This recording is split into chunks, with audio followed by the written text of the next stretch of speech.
So let's take a look at the denial. I do think that when someone has trouble with their health, trouble with their occupation, trouble with their relationships, and trouble with the law, to name a few, and they drink heavily, chances are the two things are related. And if the person is unable to even entertain the idea that they might be related, then probably they are what we would say is in a state of denial. That is, they have the fantasy that these things are not the case, when to just about everybody else who knows them well, they are the case. That is, these difficulties the person's having are related to their alcohol use. I pick alcohol use just because it's the one most commonly associated with the term denial. But what really is happening there is the person is sustaining a fantasy that things that do have to do with each other do not. And they are able to believe that with a little work.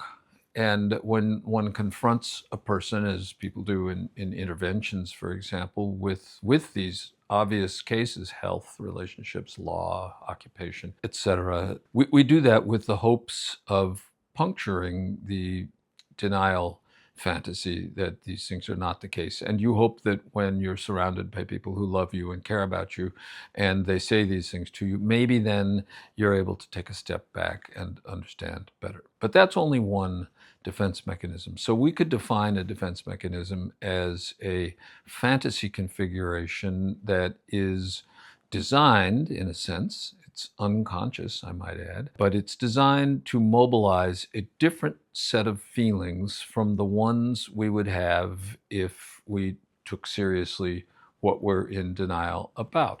We would be frightened, we would be probably dismayed, we would be threatened because we would be encouraged to change our lifestyle, all sorts of things like that that are anxiety provoking. It may seem hopeless and we might feel helpless. There are a lot of very unpleasant feelings. Whereas the idea that nothing is wrong at all, and it certainly has nothing to do with drinking, for example, then the feeling that all is well is a much more pleasant feeling. So our defense mechanisms are fantasies that are designed to mobilize a different set of feelings from the ones that we would have were we not to be employing those defenses.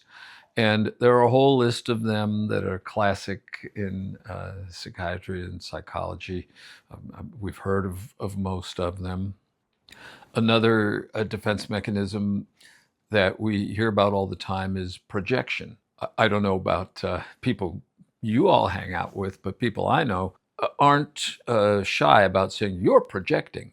Or nowadays, what we say is, that's a you problem, not a me problem, which I think is saying the same thing. You're blaming me for something that I think is really coming from you. In fact, I think it's your attribute and not mine.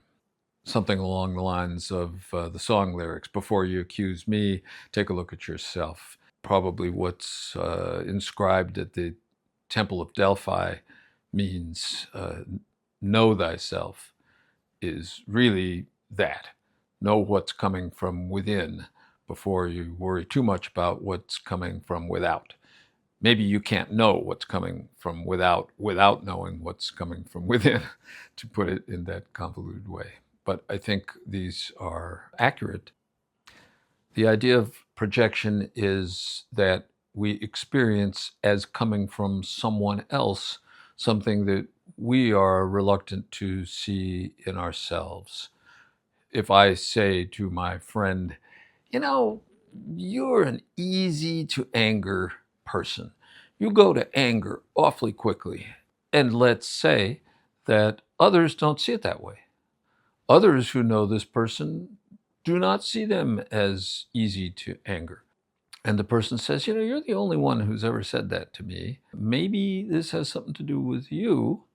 And let's say other people are happy to tell you that you, in fact, are an easy to anger person. And now you're saying that your friend is. That is in the direction of projection, which is, again, a fantasy that something is coming from someone else when in fact it's really your own attribute that contributes most to the problem. Now, if you find a person who is a little easy to anger, it's easier to pin that fantasy on them because it may also be true of them. But the reason that you're noticing that is that you're trying to get it out of yourself and have it coming from somewhere else. That's like when I was in college, we'd walk into a bar and we'd be saying, that guy over there, he's a regular in this joint.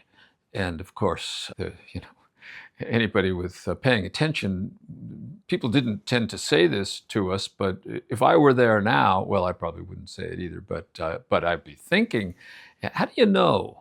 How do you know a guy is a regular? There's only one way to know if a guy is a regular in a bar, and that's, do the math. That means you're there enough to know that. And so what's that make you? I've said before that aphorisms are of great interest and are important. They're some of my favorite locutions to investigate because I know that they contain the accrued wisdom of the ages. And one of them, of course, is it takes one to know one. That's what we're talking about when we're talking about projection. Takes one to know one is the simplest way to put it.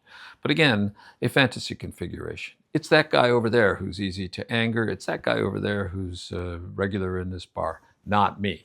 That's the point. So let's just say that defense mechanisms of every kind are fantasy configurations designed to mobilize a different set of feelings from the ones you would have if you were not employing those mechanisms. And for now, we'll leave it at that.